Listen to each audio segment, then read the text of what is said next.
Hello guys, welcome back to my channel. তো guys, আজকে আমরা যাচ্ছি সিপ্রাতে।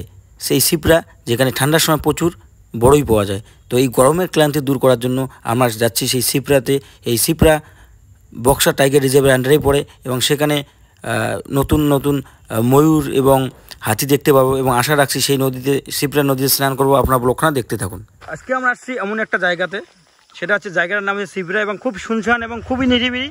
এখানে চিতাবাঘ থেকে শুরু করে হাতি, আমার অলরেডি বন দপ্তরের কর্মীরা বললো যে এই সাইডে দুটো হাতি আছে এবং ওই সাইডে একটা আছে, এদিকে আসতে আমাদের নিষেধ করছে, তারপরে আমরা আসছি। ঠিক আছে, তো যাই হোক, আমরা আসি সিপ্রাতে। আজকে জায়গা ছোট্ট একটা ব্লগ, আমরা ঘুরতে আসি। তো সাথে আছে আমার যে কলিগ এবং আমার স্যার আছে, আমার তিনজনে মিলে ঘুরতে আসি। স্যার একটু আয় করে দাও, এই ব্লগটাতে থাকবা।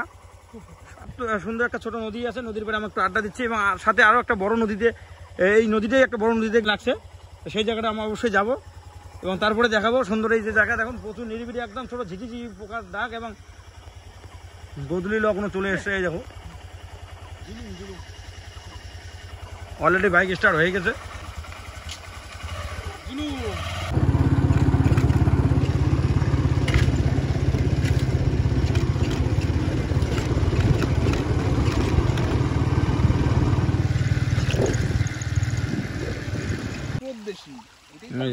দেখো দেখো দেখো,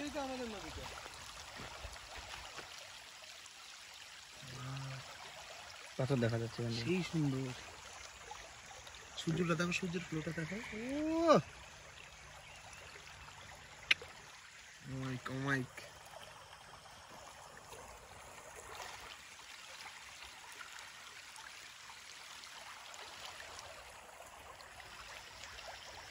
সাদা সাদা কালা কালা রং জমেছে, সাদা কালা হইছি আমি মন পাগলা বসন্তকালে।